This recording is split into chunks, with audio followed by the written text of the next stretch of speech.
Chers auditrices et auditeurs de Studio Kalangu, je suis très ravie de vous retrouver dans ce 3e numéro de la semaine de votre émission Le Niger sur Kalangu. Ce soir, vous êtes en compagnie de Habiba Ahmed et Mariam Adi. Bonsoir Mariam, comment vas-tu? Je vais super bien Habiba. Un coucou aux autres collègues pour leurs différents efforts pour la réussite de cette émission. Il s'agit de Issa Lawali, les techniciens du jour et les chefs d'édition Moussa Hassan. Alors Habiba, quel est le menu du jour? Mariam, dans ce numéro, nous aurons la rubrique Éco des régions, la rubrique hebdomadaire consacrée à l'environnement, les lotis préparés par l'équipe femme du studio Kalangu et notre page sport. Et dans la partie invitée, nous parlerons de Novembre Blé avec Dr Rachid Ibrahim Moukela de la clinique Afwa. Chers auditeurs, à côté musique, nous allons bouger au rythme de la guitare aujourd'hui, n'est-ce pas Habiba? Ah oui Mariam, dans quelques instants.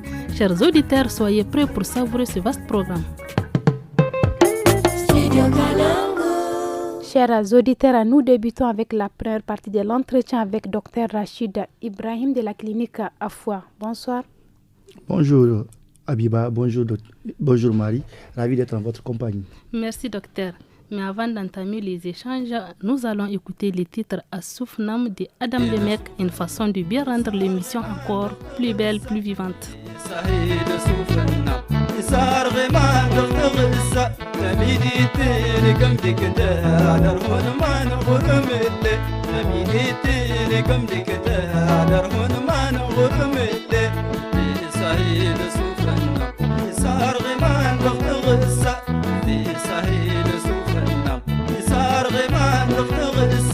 تميديتيني كم ديكتا درهون ما نغور ملي تميديتيني كم ديكتا درهون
ما نغور ملي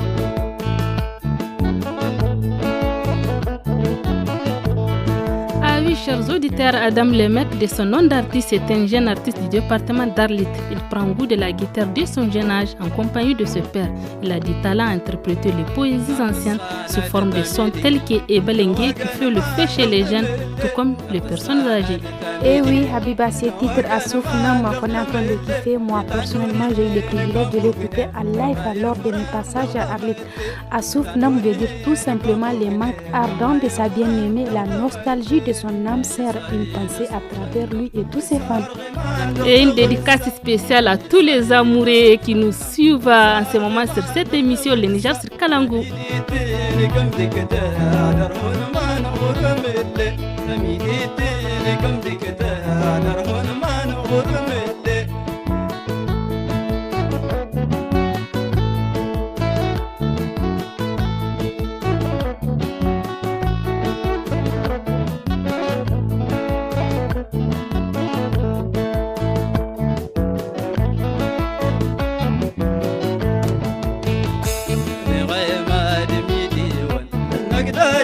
كموكي نغيما دميدي نقداتي كموكي مالدني تواترها نقدر ما نكمره مالدني تواترها نقدر ما نكمره في سعيد سوفنا يسار غمان نغتغسا في سعيد سوفنا يسار غمان نغتغسا تميدي تيني كم دكتا درهون ما نغمل أمين الدين كم دكتا درهون ما نغمل أمين الدين كم دكتا.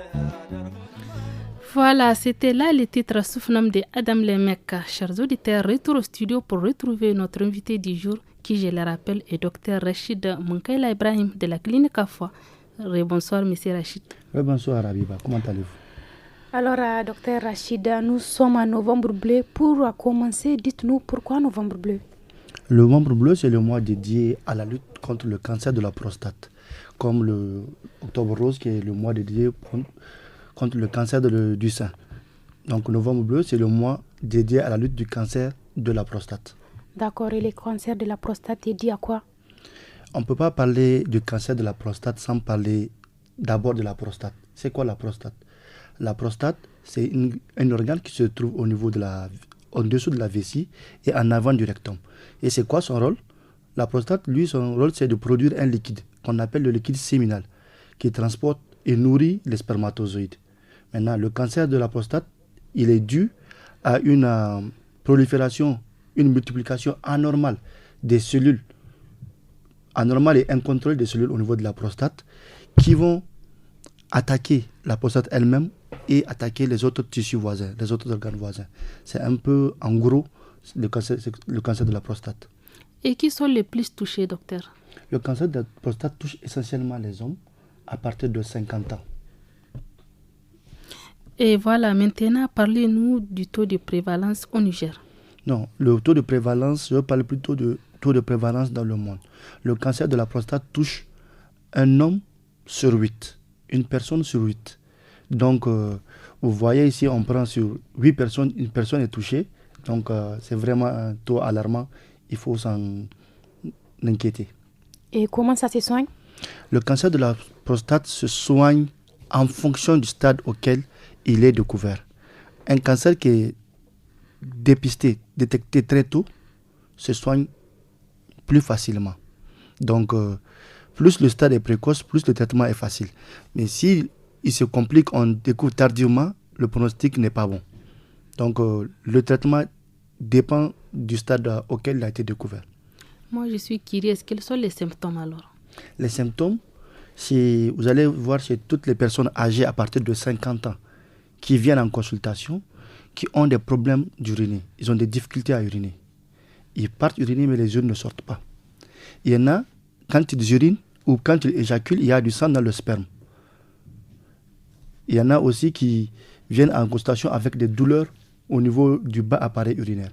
C'est un peu ça, les signes. Et voilà, merci pour cette première partie, docteur. Nous allons revenir vers vous. Le temps d'écouter Tina Riwena du Fi Abdallah Oumadougou. Top, c'est parti.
Docteur Abdallah Oumadougou était un guitariste hors pair. Il nous a quittés, mais ses œuvres restent immortelles. Les titres que vous êtes en train d'écouter parlent du Ténéré et tout ce qu'il y a autour de ces déserts. On vous laisse kiffer la chanson.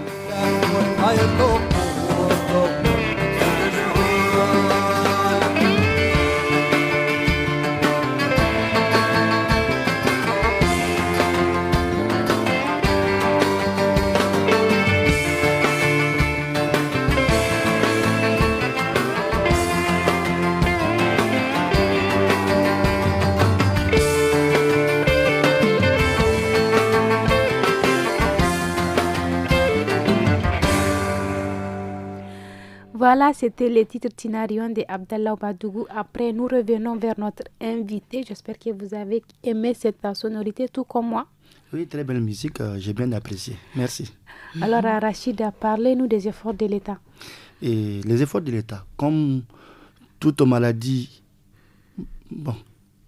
les efforts de l'État, comme toute maladie, le cancer de la prostate est un problème de santé publique. Et l'État est, tout ce qui est problème de santé publique, l'État est au premier plan à travers le Centre de lutte contre le cancer et son ministère et les autres organismes aussi. Alors, spécifiquement dans ce cas, il y a aussi l'association des urologues qui travaillent ensemble avec l'État et le Centre de lutte contre le cancer pour essayer de sensibiliser les gens, d'informer le plus possible les gens pour que cette lutte ne soit pas vaine. Il y a une nécessité de collaborer avec tout le monde pour vraiment lutter contre le cancer de la prostate. Docteur, après les efforts d'État, est-ce que les privés comme votre clinique à foi font des efforts? Merci pour la question.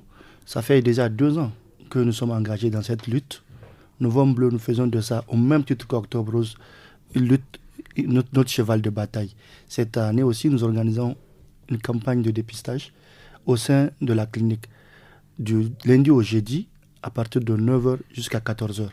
Et déjà, il y a un engouement qui est là, mais nous lançons un message à travers vos médias pour que cette lutte puisse concerner la majorité des personnes, y compris les personnes à partir de 50 ans et aussi les jeunes, parce que c'est eux qui seront prochainement la cible importante aussi.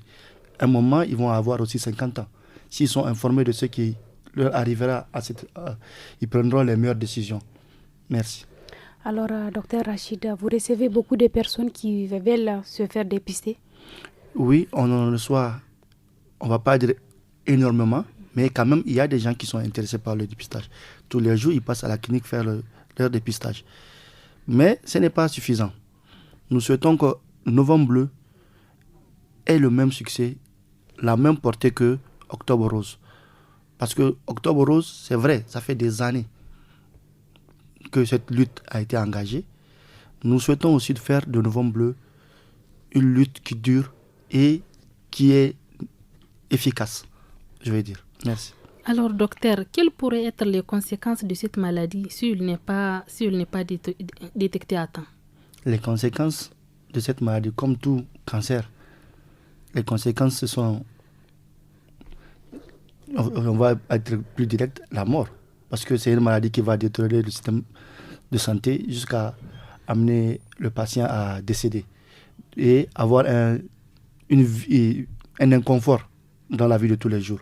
Donc, nous ne voulons pas arriver à ces conséquences. C'est pour cela que nous lançons ce message. Nous voulons que les gens viennent se faire dépister très tôt. Et y a-t-il des moyens de prévention? Spécifiquement, il n'y a pas de moyens de prévention. Mais une bonne hygiène de vie, une bonne alimentation, une activité physique régulière sont vraiment nécessaires. Et on va dire aussi, le moyen de prévention le plus sûr reste le dépistage précoce. Et alors, docteur, que conseillerez-vous, je ne sais pas, aux personnes qui n'ont pas encore compris l'importance du dépistage alors? Bon, le conseil qu'on peut lancer, c'est d'abord à vous les médias de ne pas vous fatiguer, de relayer le message. Plus le message passe, plus tous les jours, plus ça rentre dans la perception des gens. Parce qu'une fois qu'on lance un message, une fois c'est passé, la personne oublie.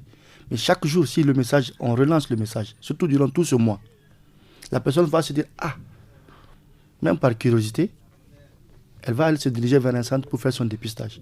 Et déjà, on a un patient 2 mois qui risque d'être touché par les fatalités de cette maladie. Donc le conseil que nous allons lancer, c'est d'abord aux médias de propager le message et ensuite à la population, à partir de 45 ans, de faire leur dépistage annuel. Chaque année, il faut faire son dépistage. Et aux jeunes aussi, de se sensibiliser et de sensibiliser leurs parents autour.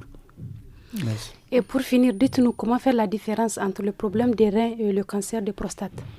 Le problème des reins et le cancer de la prostate. Je ne sais pas si c'est le lieu proprement dit pour parler du cancer de la prostate et les reins. Parce que c'est pratiquement 2 entités qui vont de pair et qui sont vraiment séparées. Les problèmes de reins, c'est vraiment un autre domaine parce que on peut avoir un cancer de la prostate sans avoir de problème de reins. Et vice-versa.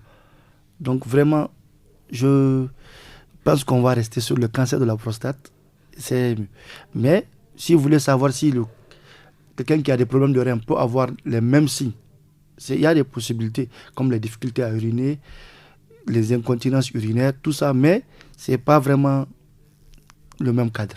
Ok, Merci. on vous invitera une autre fois pour ce sujet. Il n'y a pas de souci. Merci beaucoup. Merci Avec beaucoup, plaisir. Dr Rachid. Nous sommes à la fin de notre entretien. Merci d'être passé au studio Kalangu. Merci à vous de m'avoir reçu.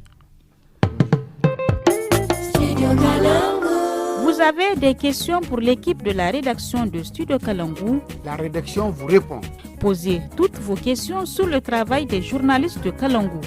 Sur une actualité diffusée sur Kalangu, N'hésitez pas à laisser vos questions en français, en Hausa, en Fulfulde, en Tamashek et en Zarma sur notre numéro WhatsApp qui est le 80 06 88 54. Studio Kalangu au rythme du Niger. Poursuivons cette édition avec la rubrique hebdomadaire consacrée aujourd'hui au sujet environnemental et nous allons parler ici du changement climatique. À l'instar des populations de plusieurs localités du Niger, les populations du département de Dogondouti sont conscientes des conséquences du phénomène de changement climatique.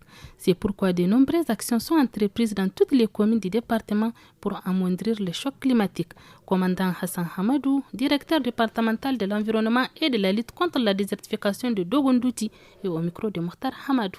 Ici à Dogondouki, est-ce que les communautés sont conscientes des effets et les conséquences du changement climatique? Effectivement, ici à Dogondouti, la plupart, surtout des anciens, ont connaissance de ces phénomènes ou bien les conséquences de ces phénomènes. Beaucoup de gens parlent, mais seulement ils vont te dire l'ancien temps ou bien l'autre fois. Là, ils constatent maintenant la raréfaction des ressources naturelles. Je vais vous donner même comme exemple la ville de Dogon Kiria, qui porte le nom d'un arbre qui s'appelle Kiria. Et aujourd'hui, je vous assure, c'est difficile d'avoir un. Et les gens là, ils vont te dire que c'est lié au changement climatique, même si l'autre l'exprime en langue, dire que c'est le changement des temps. Donc c'est un phénomène vraiment où toutes les communautés ont conscience de cela. Outre les conséquences du changement climatique, il y a la lutte contre la désertification. Que faites-vous ici au niveau du département de Dogondouki dans le cadre de la lutte contre la désertification? Au niveau du département de Dogondouki, conformément à la politique nationale en vigueur aujourd'hui, le programme de résilience pour la sauvegarde de la patrie, donc le département ministériel en charge de l'environnement a eu comme lettre de mission de gros points que je vais vous développer pour lutter contre la désertification. Il y a la cartographie de toutes les terres dégradées par commune. Ça, c'est vraiment une grande initiative qui permettrait aux acteurs de se positionner. De deux, il y a l'initiative Grande Muraille Verte. Ici, à Dogondouti, nous avons vraiment des partenaires qui œuvrent pour la mise en œuvre du programme Grande Muraille Verte, notamment les actions du projet Portefeuille Climat, avec actuellement 3 sites de récupération des terres au niveau de 3 communes. Les projets Gestion intégrée des paysages, PGIP, avec 5 sites qui ont déjà démarré leur activité pour la récupération des terres et d'autres sont en instance. Nous avons aussi d'autres acteurs comme DOB qui est là en train de mettre la RNA en échelle. DOB, c'est un projet piloté par l'université qui fait la promotion de la RNA et que ça a beaucoup de résultats, surtout au niveau de Dogon Kiria, Dankasari et Kiché. La RNA, c'est la régénération naturelle assistée. Est-ce que les communautés ont connaissance de cette pratique ici à Douki? Dans la plupart des zones, la population n'a pas connaissance et elles ont même adhéré pour faire la promotion de cette pratique. Vraiment, il y a beaucoup de résultats. Toujours, je prends l'exemple aujourd'hui de Dogon Kiria et de Dankasari. Je vous assure que vous serez émerveillés quand vous partez dans ces localités si vous voyez comment la RNA est pratiquée. C'était là la rubrique hebdomadaire, chers auditeurs, place à l'écho des régions. En effet, Habiba, dans le cadre de sa tournée à l'intérieur du pays, le président de la République a été le hôte de la population du département de Goudmaria hier où il a passé la nuit, là où la population lui a réservé un accueil chaleureux. Gimba Insayaye, le secrétaire général de la préfecture de Goudmaria, revient sur la visite du président Tchani. Il est interrogé par Mohamed Madou. Comment vous avez apprécié l'accueil et même l'arrivée du président de la République ici dans le département de Goudmaria? Nous remercions le bon Dieu. C'est une grande première dans le département de Goudmaria. En tout cas, ça date de longtemps. Ils n'ont pas eu l'honneur d'accueillir un président de la République. On est très ému. Président de la République, son Excellence, le général d'armée Abdraman Tchani, a fait honneur à la population de Goudmaria en leur rendant cette visite-là et en passant même la nuit ici chez nous. Nous ne pouvons que le féliciter et le remercier pour ce choix et pour cette marque de respect et de considération. Donc, par rapport à l'accueil a été exceptionnel. Sincèrement, on a vu les chamélés, les chevaux harnachés aux traditions du canton de Goudmaria. On ne peut que remercier la population pour cette grande mobilisation. Par rapport au président de la République aussi, nous le remercions sincèrement. Vraiment, nous sommes émus. Les mots nous manquent pour apprécier en tout cas à sa juste valeur le geste du président de la République. Toute la population était sortie massivement. Enfants, adultes, vieillards, les écoliers, toutes les couches socio-professionnelles sont sorties pour applaudir l'arrivée du président de la République. On est ému à tel point que les mots même nous manquent d'apprécier le niveau d'émotion que nous sentons. Pour la population de Goudmaria, c'est d'abord un appel de remerciement, vraiment de reconnaissance en tant qu'autorité administrative. Sincèrement, nous remercions toute la population de Goudmaria, que ce soit les autorités coutumières, les autorités religieuses, les FDS, que ce soit les cadres techniques, en passant par la commune, que tout le monde a mis la main dans la pâte. Vraiment, on ne s'attendait pas à ça. Mais ils nous ont surpris, donné un éclat vraiment particulier à cet événement. Remerciements à toute la population de Goudmaria, en commençant par le chef de canton et sa population.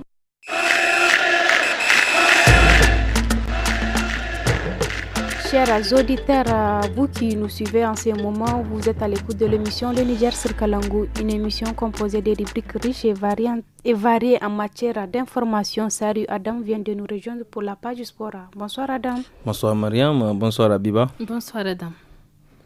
Pour débuter cette page sport Adam, prenons la direction du Damagaram pour parler du sport roi du Niger, n'est-ce pas? Eh bien oui, Habiba, la lutte traditionnelle avec les éliminatoires pour la 46e édition du sabre national prévue du 19 au 28 décembre prochain à Tawa se poursuit toujours à Tanout.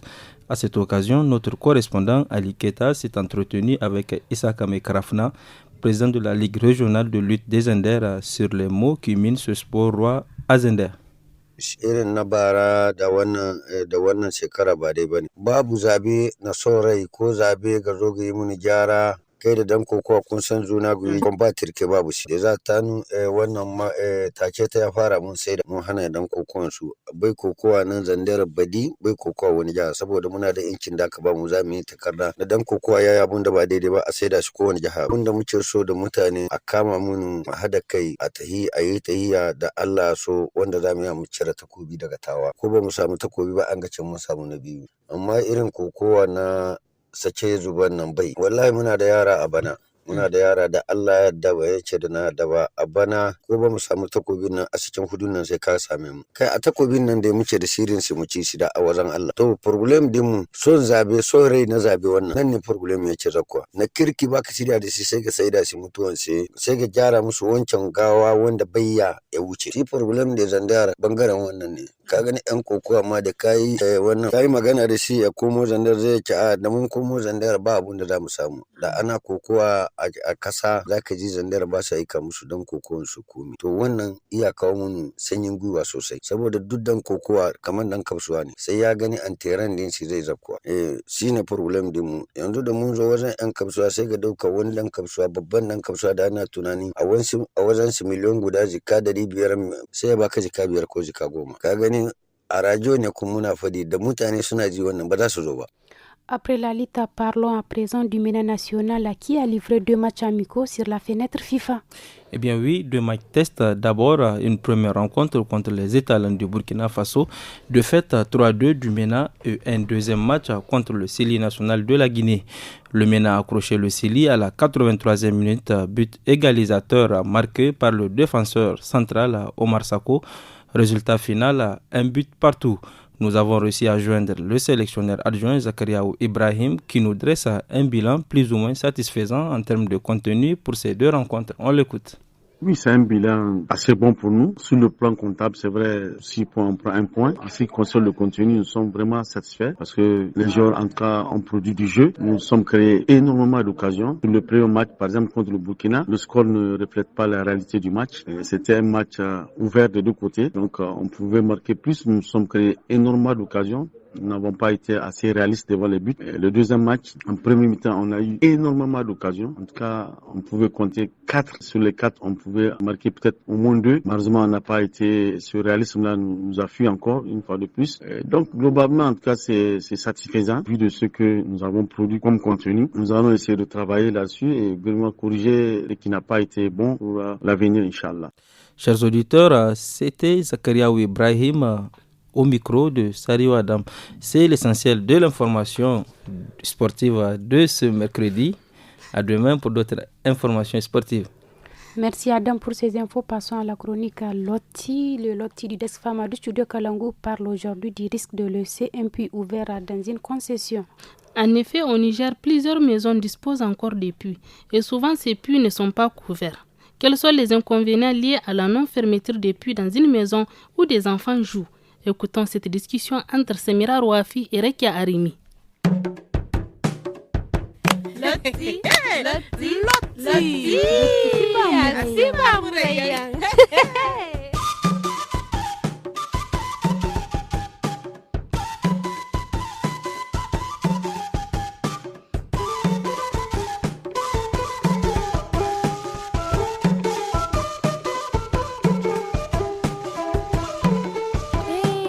Kagwai fa, kai nodi. Mun ga mun mu. Ai bai da sai jingi jigbodin ce mata kan adona. Ga hamu. Irkoi, mai no goga ke son kina wura. Ha zari san ke wura. Ha ba ga hamu. Ifo no ni goga te fuwara. Ni izo go ta gai filora. Ha? Kai ni gicin diya maskan da yora. Ifo, subhanallahi. Habibu mana. Diya sai mana ma. Nan ka tiyan boba in gida ne ya. Irkoi, ai sabuni se. Irkoi hinno ga bai hankan ga hingite. Da man kan ai duka lokaci da ga. Ai ka gagar da yo jarga. A goce ci jinga foga gina zo sambu kankan da yoga. Kai ni gicin diya mu koi. Ha? Koi don da kan ga wallahi aga singa bai zamba ku si filora. Irkoi, ai sabuni se. Don da kan da yo dira ifo na gine babo se. Son wa kai dai irkoi na halasai ti haikul manduwa. Amma ga mu ai singa faham matkin se no ni ginga kwaci kai nawo na Habibu cine. Ha? Windo ganda ga ago fogo. Koi ni bai kan akan gwanda da kiman dabu. Wani wallahi ni bai gino gagan sai windo ga din siga bai. Ami, wallahi ni gabai, inda no goga kani ne wa hal girbo ga sambu. Wata kulmo inda no ga gizari girbo wote. Kwai ne mo ni gabai amon bai kwai da yo dindo. Da yo san no bonde ni gabai kan watu kulne ai goi zo lakkale kendi hadde an ture hangandi am kinga dabo asima asidin gamu. Ai ma ni gicim, amma ni himga hagwai. Nin no himga hagwai da yo dabu yongo watu kulkanci ne igwai gabanda. Ba dai bo fon da mu koi dai dini bon se halin da boli mana dabu koi ne ai sababi an kan na goga tede da window wora son zamanu wora kan pompo ne anan kula agan bumbo pompi gagan se window wora Habibu baba watu kul dai na sai imu da yo wo wi dai amne se ha inga gaba an ga mu forage te ya bonno inga sawi haka hannu no forage te ya amma himga bere ko ne ha am bai fon da ki gana hali ga forage singi windira amma hal wadinka ni himga hagwai da yo imceci bagir ya jino wala haifo ima dabu forajo ma ga hagom dugi bori dizan kai mbo halasi yan wose anai se inga ni ce han bagar agoba tuno halim kaga hayo wote to aga bori amma wallahi gici ni se nim hagoy ko ci an bori hali ga dugi forajo wo banande insha Allah ami ai bumbo dai bonno ga kinga da yo guna hal dai aka ga furajo wo goyo te ai bumbo dai bonno gate guna ko sai kala dinya kan dai ni kwa gamboda baro nan ai se ai bumbo ila kala kultunu me ai sabu ni se wallahi ai sabu ko sai mo kan nan ni ka ni bumbo ga di hayawo don ai gono dinga girbe mun ba bai hankante ko dan da amin.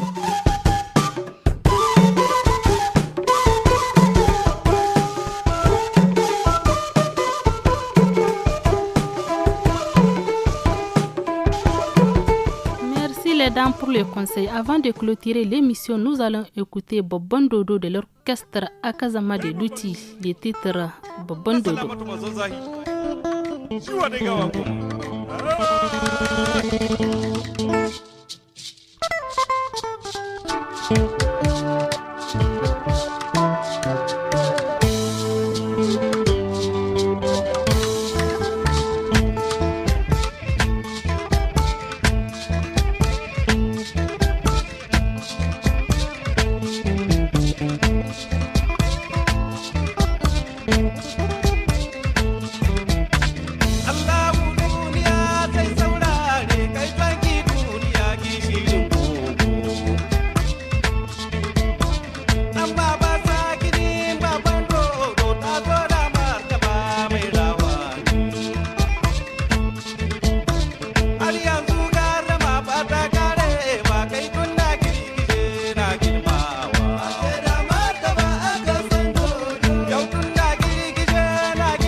Ici prend fin l'émission Le Niger sur Kalangou de ce mercredi 19 novembre 2025. Vous étiez en compagnie de Mariam Adé et Abiba Ahmed. À la technique, c'était Issa Lowli et Moussa Hassan à l'édition. Bye bye.